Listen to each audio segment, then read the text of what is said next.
Basil the Great, Gregory the Theologian, and John the Chrysostom.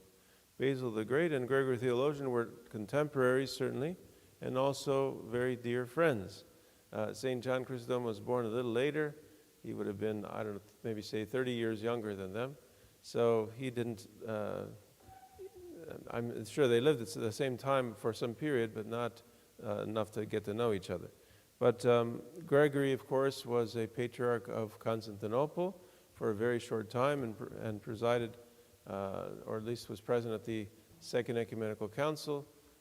St. Basil, who was not present at either the first or second, was very active and helpful, though, in preparing the way for the Second Ecumenical Council by teaching about the divinity of the Holy Spirit. Sometimes we wonder, is the Holy Spirit really God? And that was a question that people were asking. Isn't he just the Spirit of the Father, therefore he's some impersonal kind of a presence, or maybe just an analogy to the presence of God? But no, the Church said he's not an impersonal presence. He is himself also God, equally God. And so in his presence, we are in the presence of God when the Holy Spirit comes and descends upon us. So St. Basil was very careful to teach that, and of course to fight against those who were trying to destroy any sense of the divinity of the Holy Spirit and wanted to have, in a sense, a duality, not a Holy Trinity. But anyway, by God's grace, the good prevailed. And when we say the good, because Christ himself said, "Go and make disciples of all nations, baptizing them in the name of the Father and the Son and the Holy Spirit." So even Christ preached the Trinity, and certainly we saw it as baptism, that there was God the Father through his voice, Jesus Christ the Son in the flesh and the waters of the baptism, and the Spirit descended in the form of a dove. So the Bible made it very clear that we should understand the Godhead as a trinity of persons. Yes, one God, but three persons in co-sharing love. One pouring the love of himself into the other, and like some ever-flowing fountain of love pouring from one to the other, always in a movement of self-emptying, always filling again with love from the other. And so what a beautiful thing that they gave to us, these wonderful teachings on the Holy Trinity. And how many are there? Father Basil the Great, Gregory the Theologian, John the Chrysostom. The Trinity, really, of holy hierarchs.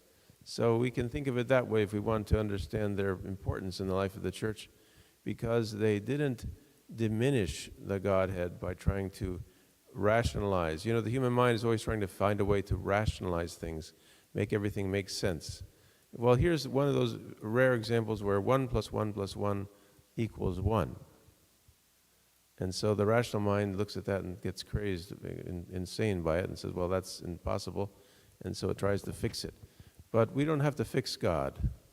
God, as I was reading just yesterday with my son Georgios about Vladimir Lasky on the mystical theology of the Eastern Orthodox Church, we were saying, or that is to say, Vladimir Lasky was saying, how we can't even begin to compare God, who is outside of the sense of beingness. He's not created, so he doesn't have a beingness, with all that is created, which has a beingness because it's created. And so even though we speak of Christ as oon eυλογητός, the one who is, his beingness is beyond expression and beyond definition.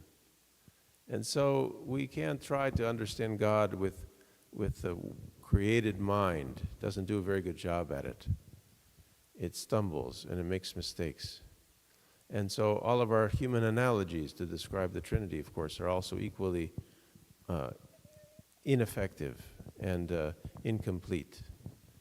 But when we come into the presence of God and experience him as Father, Son, and Holy Spirit, suddenly we know the truth because we are within it.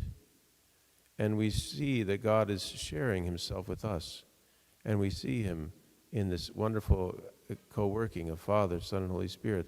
One, as we said earlier, pouring out his love to the other, who pours to the other, who pours to the other, in this beautiful flowing of God and love from one to the other, always self-emptying, always filling through the experience of love. And so when we enter into that holy mystery and we understand God, who is one, is also a community of persons, Father, Son, and Holy Spirit, we realize when we are told that we are made in the image and likeness of God, how much we are also made to live in community with others and to learn to love them and to be loved by them. And that should be the simplest thing that we human beings do. But sometimes it's the hardest. We are often hurt by the ones we love, and we often hurt those we love. And so we put up guards and blockades so we don't receive that love, or we want to be sure that it's real before we allow it in. And that's, I don't know, to some degree that's a wise thing. You don't want to open your heart to everybody to hurt you. But on the other hand, when we enter more and more into the love of the Trinity, our every need for love is met. And when that happens, we are able to love everyone. Our love can grow and grow and grow without bound. And that's really what we saw in the lives of St. Basil, St. Gregory, and St. John the Theologian. They lived in a way, in a superhuman fashion. They poured out so much love for the world around them. St. Basil, we know about him through his works, the orphanage, the Hierarchs, the old folks' home, the creation of the Vasilia, I think they called it the Vasilia, the kingdom. And everyone was living in harmony and working together, and everyone's needs were being met by some miraculous way. St. Basil's wonderful leadership and his wonderful love. And not only physically having their needs met, but spiritually also. St. Basil, their protector. So how do you do that without loving people? He loved them. He cared about them. And St. Gregory, who really, he was a mystical theologian. He didn't really want to be in the world and work in the world. He said from the beginning, I don't want that. I want to be alone with God. But God kept pulling him into the world and forcing him to take positions of leadership so that the church and its holy teaching could be saved and preserved, as we said earlier, especially at the Second Ecumenical Council. And so St. Gregory poured out himself in love for the world around him, although it came to him at great cost. And we said a few days ago on the 25th, as we celebrated St. Gregory, that he was even stoned by those who hated him, and they tried to kill him.